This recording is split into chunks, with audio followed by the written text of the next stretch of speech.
O, tiruleț pe aici. Păi da, e logic, într-un fel de aici vin mașinile mari dinspre Bucovina. E un traseu de aur de motocicliști.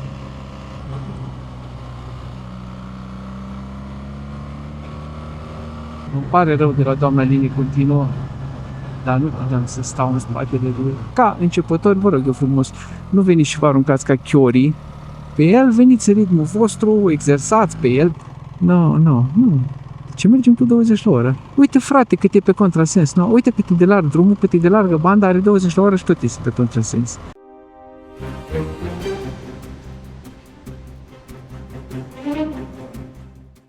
Și bună dimineața internet și bine v-am regăsit cu bine. Alex pe motor aici, m-ați prins pe picior de plecare în drum spre Maramureș. Da, mergem împreună că cred că și vouă vă era la fel de dor cum era și mie de o tură prin Transilvania, că de când am întors din concediu n-am apucat să dau nicio tură mai lungă, sau de fapt am dat, dar nu am filmat. Aveam deja materiale și am dat câteva turi așa de relaxare pentru mine, unde să nu mă stresesc cu registratul. Dar astăzi mergem împreună spre Maramureș să vedem celebru, arhicunoscutul, pasul de care mă întreabă toată lumea. Alex, ai fost pe Gutâi, ai fost pe Gutin, ai fost pe, nu mai știu cum are vreo 2 sau 3 nume, dacă am citit bine pe net. Dar da, plecăm să vedem pasul Gutin din Maramureș. Dacă nu știți despre ce e vorba, pasul Gutin e un pas destul de cunoscut printre maramureșeni mai ales. E un pas din nordul țării care leagă depresiunile Baia Mare de depresiunea, adică depresiunea Baia Mare de depresiunea Maramureșului. Chiar așa îi zice. Nu e un pas foarte înalt și de ce am văzut pe net, vizual nu-i cine știe ce, adică e printr-o pădure, dar nu e un pas, ca să zic așa, epic, da? Ca Transfăgărășanul, ca Transalpina, ca Prislopul, tot de acolo din Maramureș, unde ai vederile alea incredibil de frumoase. Nu, dar e un pas, hai că vă pun acum și o poză de pe Google Maps.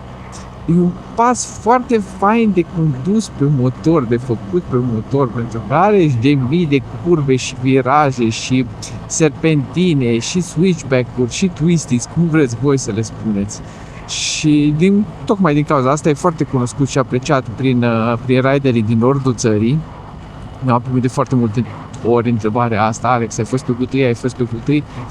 Nu, n-am fost până astăzi. Astăzi acum ieșim din Cluj-Napoca și o luăm în direcția Dejului, pe drumul ăsta frumos, plin de, care să fie cu siguranță plin de depășiri de alea miraculoase din partea șoferilor. Dar nu-i nimic. După aia o să luăm spre Dej și după aia mi-am pus localitatea, cred că e sat, îi zice Mesteacăn, la recomandarea Corinei din Baia Mare. Mulțumesc, Corina, pe această cale dacă te uiți, că ăla ar fi cel mai bun mod de a ajunge pe traseul din Baia Mare. Dar nu-i nimic, voi deja aveți farta în față, traseul pe care l-am făcut eu astăzi, știți mai bine despre ce-i vorba. Și după aia la întoarcere avem mai multe opțiuni, pe Târgu Lăpuș, una care vine pe aici prin spatele Clujului, prin Chinteni, direct din nord. O să vedem. Poate mă întorc tot pe asta, habar nu. Ideea asta este. Când ne-am suit pe motor, pe sâmbătă dimineața la 8:30, eu am plecat deja de un sfert de oră, trebuia să plec la 8, dar până m-am căcăit cu toate bagajele, mi-am pregătit echipamente, una alta. Apropo, am și o cască în spate, o să vă povestesc mai încolo, am o cască nouă, în top case, care nu pot să filmez cu ea, și așa cum am la mine. Deci până m-am pregătit și m-am aranjat cu toate bagajele, s-a făcut 8 și un sfert și am plecat cu 15 minute întârziere, dar nu e nimica. Importantă este destinația, să ajungem și să ajungem cu bine și să ne bucurăm de tura de astăzi. Și dacă mă întrebați unde e Iulia, de ce nu Iulia e acasă, face curățenie. Că asta și-o propus ea pentru sâmbătă asta și-o dori să facă, să stea acasă, să se relaxeze cu un pic de curățenie, să stea cu pisice alea și nu au avut chef de plimbare și eu înțeleg și respect decizia. Deci, Iulia, în episodul de astăzi nu se fie. Astea fiind spuse, drumul lung, din Cluj avem avem vreo 3 ore, 150 de kilometri, deci nu o să filmez tot, o să filmez pe parcurs ce înaintăm dacă se întâmplă ceva interesant, dacă nu o să ne vedem pe pasul Gutin direct și după aia rămâneți până la final, o să mergem la un restaurant acolo în zonă pe care toată lumea din Maramureș mi l-a recomandat. Când vii în Maramureș trebuie să mergi la restaurantul ăla, când vii să te dai pe Gutin trebuie să mergi la restaurantul ăla. Și asta o să fac. Mă duc să mă dau pe Gutin și o să merg la restaurantul. Bun. Urați-mă asfalt uscat, pare că o să avem o zi foarte călduroasă, de aia m-am îmbrăcat cu cel mai subțire echipament pe care l-am, cu armura Noct și pe deasupra un tricou de enduro, că asta e cea mai ventilată variantă pentru mine. Cu siguranță o să treacă la un moment dat temperatura peste 30 de grade. De aia și plecat așa dimineața, însă până se mai încălzește, că acum azi 22, numai bine bag 50-100 de km, o oră, 2 de mers. Reușesc să bag până se încălzește bine și să mă întorc după masă pe răcoare, că asta este neacând să iubiți. Bun, astea fiind spuse, din nou, urați-mă asfalt uscat și ne vedem mai încolo. Acum prin pe final să vă arăt, sunt Dej și o asfaltat podul ăsta peste Someș. În sfârșit, adică nu puteți să vă imaginați, podul ăsta arată ca din secolul 17, de 36 de ani de când trăiesc eu. Cred că e aproape la fel de rău era ca podul ăla din Turda, unde vând băieții pahare de sticlă. Și văd că l-au asfaltat și aici, deci când am mai fost de mult pe partea asta, noi când mergem spre părinți, spre Vatradornei, tot mergem pe acolo, pe unde v-am arătat scurtăturile spre Bucovina, venind spre Cluj. Nu te deschizi pe aici, pene, pepcuri de astea. Nu, mișto. N-am mai fost de mult pe partea asta, că noi deja, în mod normal, v-am zis, eram pe scurtătură acum. Dar fiindcă mergem spre Maramu și prima oară când merg cu motorul pe partea asta înspre Maramu, nu am mai fost niciodată. Am fost numai pe dincolo prin nord, cum ar veni, venind de la Vatradorne peste pasul Crislop, care e unul din pasul. Ce? E un pasul meu preferat din țară. Momentan nu am întâlnit unul care să fie mai fain, da, și iau în considerare și Transalpina, și Transfăgărășan, și drumul italienilor, toate pe care le vreți. Cel mai fain e Crislop. Și vedeți că am un clip de acum vreo 2 ani. Cu pasul Crislop, dacă nu știți încă despre ce e vorba. Vizual e cel mai frumos. Nu e nimic extraordinar de deosebit de construs, dar vizual e cel mai frumos. Dacă mi-am făcut și pauză, mi-am întins un pic picioarele. Mi-am 105 km până la pasul Gutâi/Gutin. Sunt undeva, habar n-am unde să vă zic unde-s. În ceva sătuc. După Dej, 20-30 km de Dej, nu știu cât am făcut. Poate mai mult, poate mai puțin. Și am găsit aici o parcare faină, trecut un băiețel. Uite, în comuna Chițcău, în fața căminului cultural din Chițcău.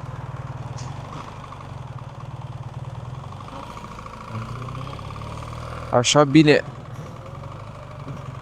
prin pauzele astea, și plimbarea în sine e super bună pentru my mental health, dar și pauzele astea, când stau așa doar eu la marginea drumului singurel. Trebuia să-mi iau apă la mine și am uitat. Și trebuia să intru la un supermarket să-mi iau apă la mine și am văzut târziu supermarketul în drum. Să am o sticluță de apă să mă hidratez, dar la următorul trebuie să fiu atent să mă iau o pauzică și să iau să mă hidratez, că nobody likes a dehydrated bitch. Bun. Frumos pe Cia, nu-i foarte aglomerat. Asfaltul la ieșirea din Dej, prima parte a fost un pic mai răuț, nu spart sau ceva, dar era o tonă de bitum. De șerpișor și bitum de la vărsat pe drum și știți că e destul de periculos, mai ales în perioada asta în când se încălzește și poți să pierzi destul de ușor aderența pe el. Dar mă gândeam ce s-o liniștit. Și când am lăudat, tocmai când am lăudat drumul, că e destul de liber, acum am făcut un cul de tiruri și din față și din spate. Pa, ce curbe am pe aici. Mă așteptam la asta. Trecem peste ceva de ruleți. Am vrut să vă arăt, să dau calpizul jos un pic să-l vedeți mai bine. Drumul e destul de nou în partea asta. După ultima pauză, nu știu, cred că am mers 2, 3, 5 km și am intrat pe o porțiune care e efectiv recent asfaltată. E cam palmă. Mai sunt zone cu mizere pe aici, pe acolo, cu pământuți tras de mașinile mari, de tractoare de astea probabil. Dar pe total drumul e foarte fain. Și da, în continuare e destul de liber, culmea, nu știu dacă e din cauza că e 9:30 dimineața, nu știu dacă așa e de obicei și oamenii merg mai mult pe Baia Mare Dej, pe traseul pe la Târgu Lăpuș, care e mai scurt cu câteva minute, habar n-am. Dar e foarte fain pe aici. Și mai ales că sunt și mulți copaci și pădurici în jurul drumul tău, pe marginea drumului, practic. Ceea ce înseamnă că ai și multe porțiuni de umbră unde te poți răcori un pic. Uite, gata, aici s-a terminat asfaltul nou. Nu știu cât am avut, nu știu dacă am avut 10 km. Da, na, nici ăsta vechi, vedeți? Nu-i nașpa, nu-i nasol.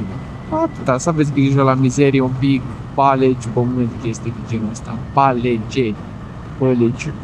Doamne, dată și odată tot trebuie să fac ora să dau tendex care e plurală corect la palegă. Da, frumos pe aici. Nu știu dacă am intrat încă în Maramureș, dar în schimb văd că am poliție în față de radar și trebuie să am așa. Deci vreau să zic că trec ceva de Lureț în drum spre Baia Mare, nu știu cum am, uite, 44 de kilometri zice cu bornă. Și foarte twisty și serpentinos, e foarte fain de motor. Mai ales acum că nu-i trafic. Singura problemă pe care am în momentul ăsta e că sunt mulți copaci pe partea dreaptă și tot am trecerea asta de soare și lumină. Uite.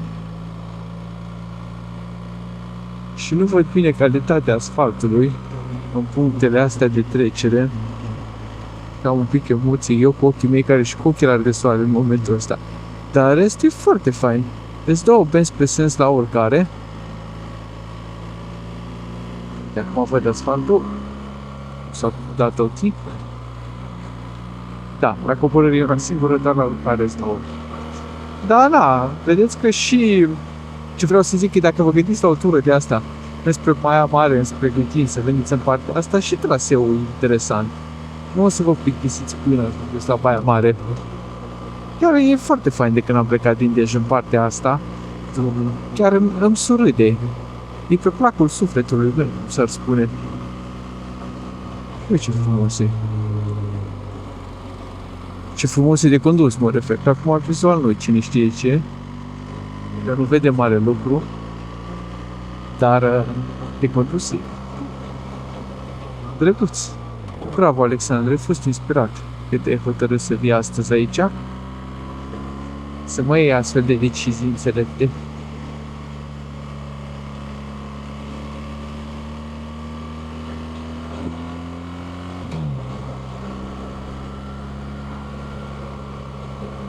Și gata, că am ajuns în vârf. Sau nu, cine poate ști? Ba da, mă gândesc că de-aia se investează să ne portăm de vârf. Se investează la o singură bandă, adică.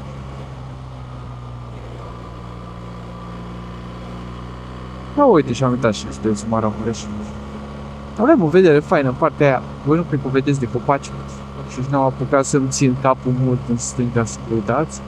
Da, uite aici, uite ce fain. Super. Și acolo să vedeți județul Sălar.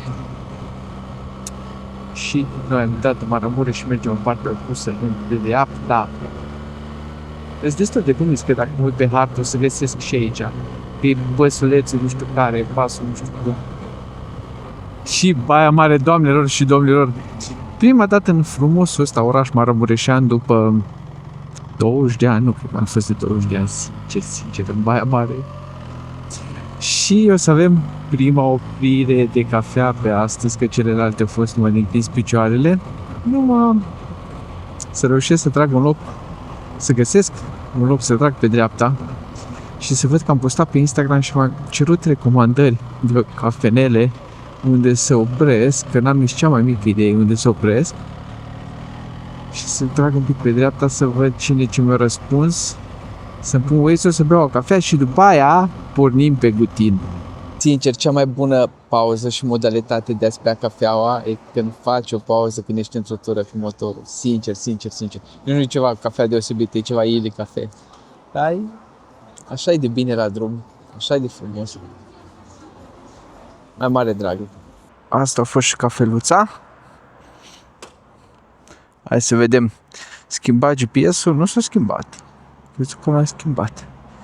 L-am schimbat local, dar nu s-a salvat. Pentru că Păstrăvăria Alex, județul Maramureș, aveam pus Waze-ul pe... Nici mă, ce era să scap, am dat curat în capul ăsta de canal înălțat. Mama lui în ăla.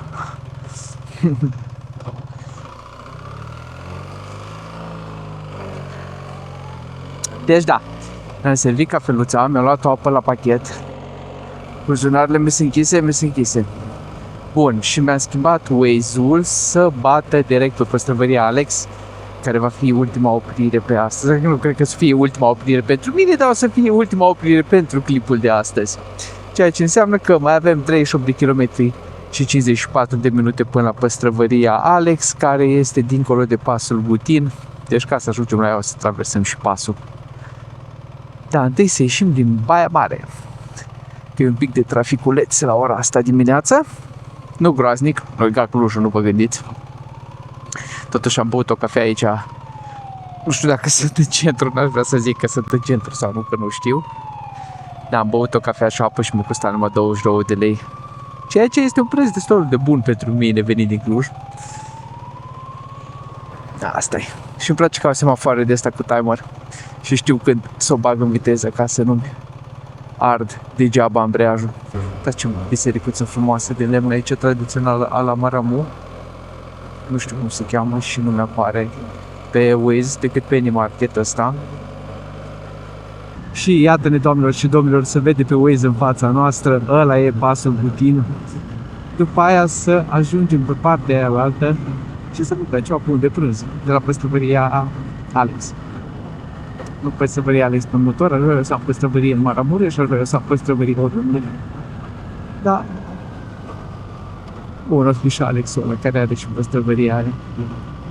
Și să vedem pasul Butin. De ce îmi zic prietenii din Maramureș să nu-l fac celebru, că după aia o să se aglomereze prea tare și prea fain ca să fie aglomerat.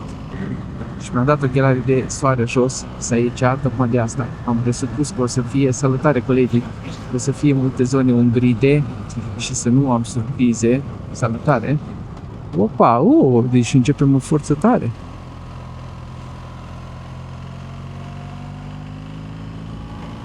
Ok. E bine așa, fără ochelari, că văd mai bine asfalt, în zonele umbrite, știți.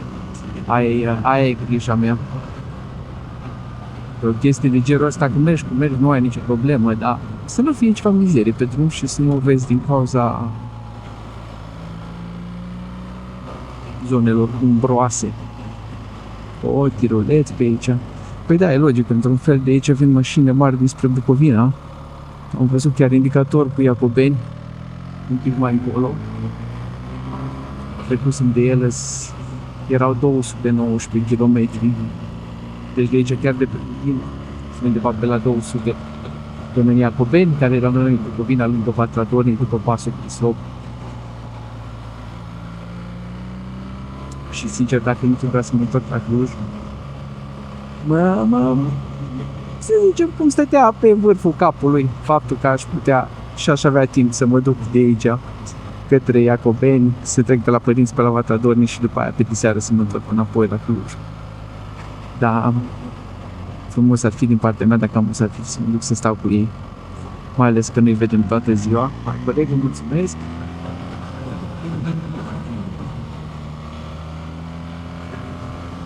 Da, frumos pe aici. Uitați ce față. Uitați pe Waze, cum arată drumul. Șmecher maramureșenii ăștia. De asta vor ei să-l țină ascuns.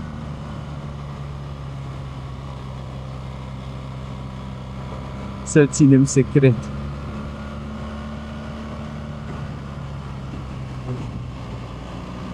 E comoară aici de motociclete. Acum îmi pare rău, îmi cer scuze de la ei, de la colegii rideri din Maramureș, că filmez pe aici și să fac un clip numai despre pasul ăsta și știu. Norocul lor că sunt așa în nordul extrem a țării și cel puțin o mare parte din țară nu o să sară acum întâmplătoare să fugă o zi întreagă să vină să se dea pe aici. Sper. Nu cred că sunt eu așa de influență încât să motivez așa de multă lume să vină pe aici, până aici din sud, numai pentru asta.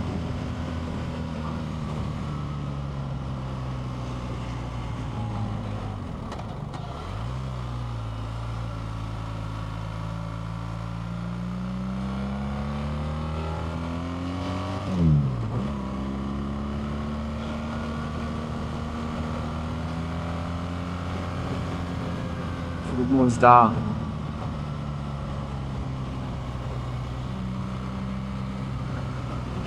Trebuie venit cu mare grijă, mai ales pentru mine, că nu știu drumul. Și vedeți că e viraj după viraj. Bine, valabil și pentru oricine vine pe aici. Nu știu cum nu-i dați în gură. E curbă după curbă după curbă, nu știu ce.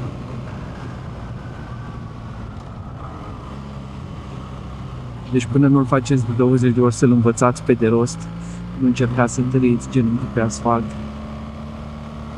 Asfalt care de altfel e foarte bun. Totul e și curat.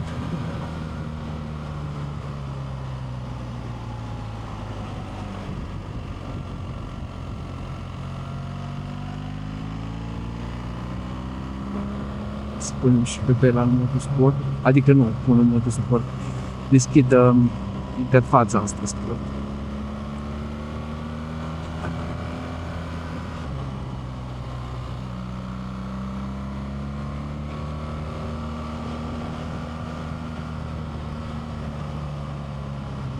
Interesant e că e destul de gol și nu mă că mă așteptam la mai mult trafic, dar mă așteptam la mai multe motoare pe aici.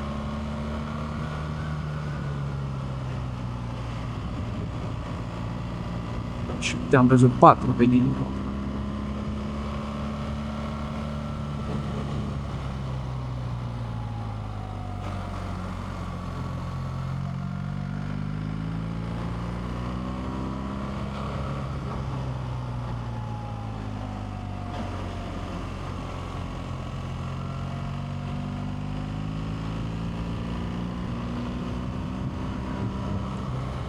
Inclinații de 8% pe următorii 400 de metri.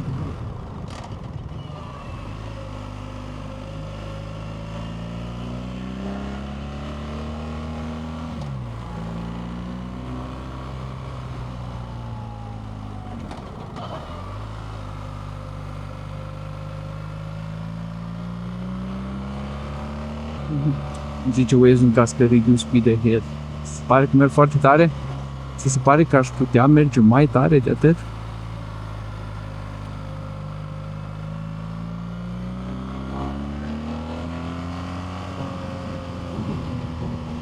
Sunt așa de multe viraje, unul după altul, că e prea timp să o scot dintre întâia. Și când o scot, dă-o bag imediat înapoi.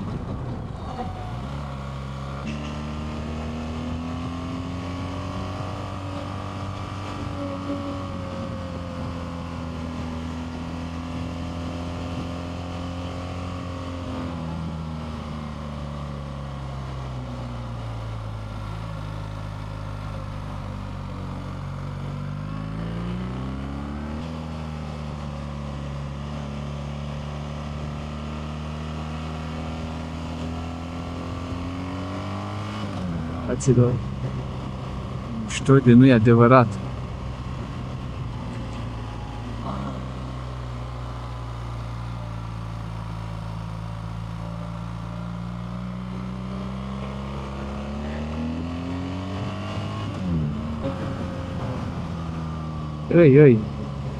E un traseu de aur de motocicliști.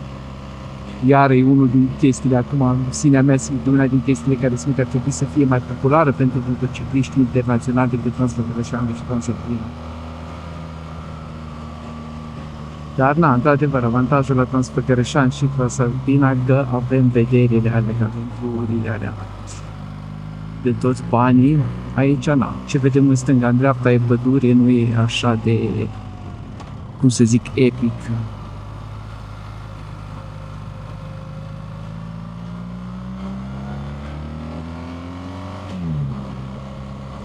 Deci o să am o febră musculară la abdomen de la condusul ăsta, de la tura asta, de nu e adevărat.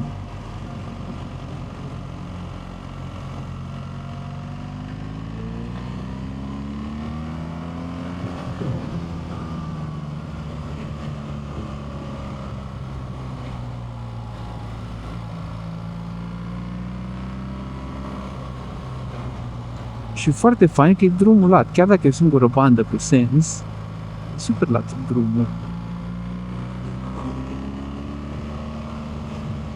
Eu nu te simți în pericol să intri într-o curbă și să te trezești cu unul care tai curba cu Doamne, vezi, dragă Doamne, lui s-a părut că nu are destul loc.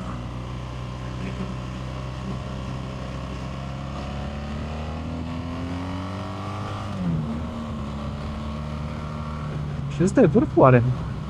Da, am ajuns în vârf. Yay! Hai, Alexandru, felicitări! Felicitări, Alexandru, ai ajuns în vârf la pasul Butin. Cam urât aici, nu se mint. Speram să fac ceva mai fain, dar salutare. Mai avem și o coborâre. Și partea asta e interesantă din ce văd pe Waze, dar nu pare la fel de interesantă. Ce faci, bossul? Are frâni, hai să... Dacă reușim... Îmi pare rău de la doamna linie continuă, dar nu puteam să stau în spatele lui până partea cealaltă.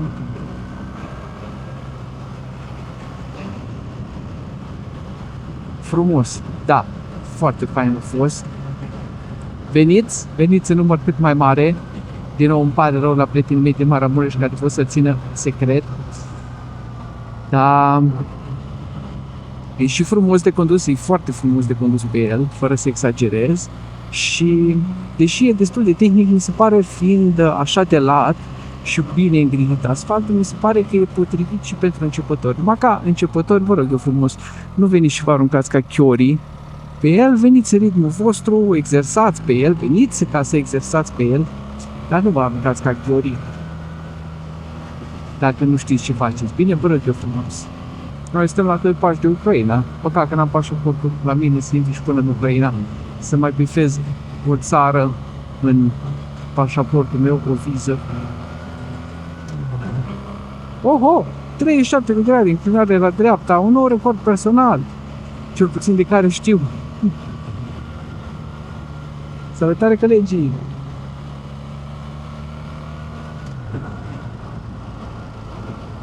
În general, fac recordurile mele absolute de inclinare pe vale. Știu că multă lume spune că lor e mai greu pe vale și mai ușor pe deal, la mine e exact opusul. La urcare, cumva vine mai greu să mă înclin decât la vale. Și bineînțeles, ca majoritatea dreptacelor de pe lumea asta, mă înclin mai greu pe dreapta decât pe stânga. Știu eu, să spuneți că e exercițiu, da, perfect de acord. Trebuie să exersez mai mult. Și valabil și pentru voi, oricât de bine credeți că v-ați da. Exersați în parcări, exersați la cursuri mai ales și după aia veniți și exersați pe pasul Butin. Din Maramureș. Să mă gândesc unde să mă duc acasă. Dacă vin tot pe aici, că mai este și varianta să mă duc de aici până în Cavnic, am auzit că e frumos drumul ăla și după aia de la Cavnic spre Târgu Lăpuș și după aia spre Deș. Că am auzit iar că și drumul ăla e foarte fain ca traseu, nu e de cea mai bună calitate asfaltul, dar ca traseu e foarte fain. Nu cred că cu mult mai lung nu mă afectează foarte tare distanța. Vedem că sunt ultimele curbe de la coborâre în partea asta. Nu. De ce mergem cu 20 la oră? Uite, frate, cât e pe contrasens. No, uite cât e de larg drumul, cât e de largă banda, are 20 la oră și tot este pe contrasens. Cine vă dă permisul, băieți? Dacă găsi la pufuleț, nici n-am vizibilitate să depășesc. Uite. Ce faci, frate? Stai pe telefon?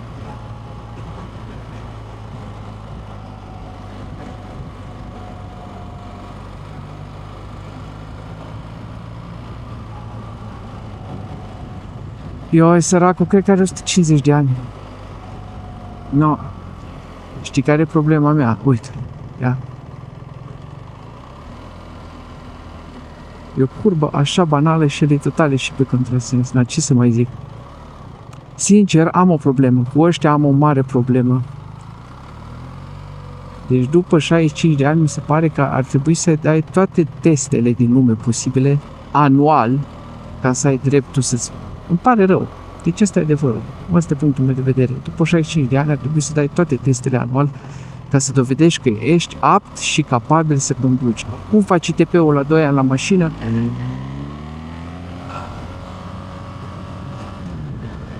Cum faci ITP-ul la 2 ani la mașină? Așa ar trebui după 65 de ani, dacă vrei să-ți faci permisul, să faci ITP-ul tău. Când mă gândesc că sincer nu-i ușor de adibite de toată lungimea. Speriat cu mine, am frică de ei de când am fost accidentul la Petrinsul. Mă gândesc că nu e începător și nu și-a luat acum permisul și efectiv nu știe să conducă. Bun, cam ăsta au fost, dragilor, pasul rutin. Hai să-i dau bici spre păstrăvăria Alex.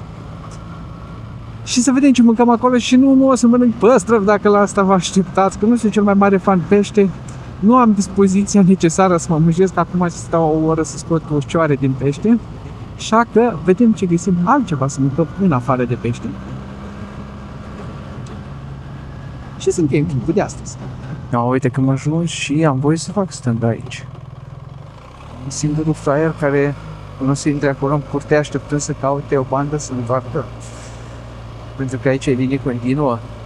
Da, așa am fidică, da. Dar nu-i nimic, uite că e ce mai bine în față. No, și am ajuns și eu la păstrăvăria Alex, că de atâta ori m-ați trimis maramureșenilor. Hai, că am venit să vedem ce se poate. Ce-i bună, ce ea. Sper să auziți ceva cât de cât. Sunt un pic surprins de prețuri, gen ciorbă de purtă 38 de lei. M-am întors în Cluj și sper să mă auziți ok, pentru că e o tonă de apă curgătoare aici în stânga și în dreapta mea și toate se aude. Deci meniul nu e super diversificat, dar interesant, mi se pare că cam toate preparatele sunt la 100 de grame. Ceea ce nu prea vezi. Înțeleg peștele, înțeleg steak-ul de vită, dar chiar toate, pieptul de pui la 100 de grame, ceafa de porc la 100 de grame. Să zic deosebită situație. Eu nu știu încă ce o să mănânc, la ce să mă bag. Hai până vine mâncarea să vă arăt un pic. Deci asta aici, tot ce vedeți e păstrăvăria Alex. Noi suntem pe un ponton peste apă, mai este un podeț acolo, foișoare, clădirea mare și în spate acolo vedeți o clădire tradițională din Maramureș. Și au și restaurant și cazare, au de toate aici. E frumos, No, și astea sunt cu păstră, cu apă. De vizitat așa arată frumos, arată bine, numai că prețurile nu prea mi-au plăcut, alea de vor. Acum să vedem cum e și mâncarea de șnițel de 15 lei pe 100 de grame. Că altceva nu prea aveam voie să-mi iau, că v-ai zis, pește nu prea aveam chef să stau să curăț și balmuș, chestii de genul ăsta, 45 de lei un balmuș și nu știu prea am voie, că mi-au venit analizele și am colesterolul ăla rău cam mare. Deci trebuie ceva mai moderat. Nu fi șnițelul din piept de pui chiar cel mai moderat, dar măcar e mai moderat decât balmușul. Deci meniul lui Alex pe astăzi implică un șnițel de pui care văd că e prăjit în ceva cruste de mălai, pare a fi, și o sălățică, ca să nu mănânc foarte multe prăjeli, să nu mă certe cardiologa. Și arați în poftă bună, hai să vedem cum e. E bun, am luat primele guri. E o halcă sănătoasă de carne, vezi, grăsuță, dar e bine prăjit, gen nu-i crud pe interior sau ceva. O să fie săcios, mai ales cu tona asta de salată pe care mi-au pus-o aici, tăiată și asta ca din topor, dar nu zic ca ceva rău, e ceva deosebit, atât.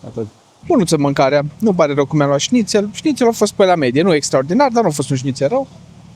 Salata a fost cam așa și așa, mi s-a părut că legumele nu prea au avut gust, poate sunt din zonă și nu s-au copt încă cum trebuie, poate sunt de alea de supermarket de import, habar n-am. Da, au mers bine. Hai să vedem acum cât ne-au costat.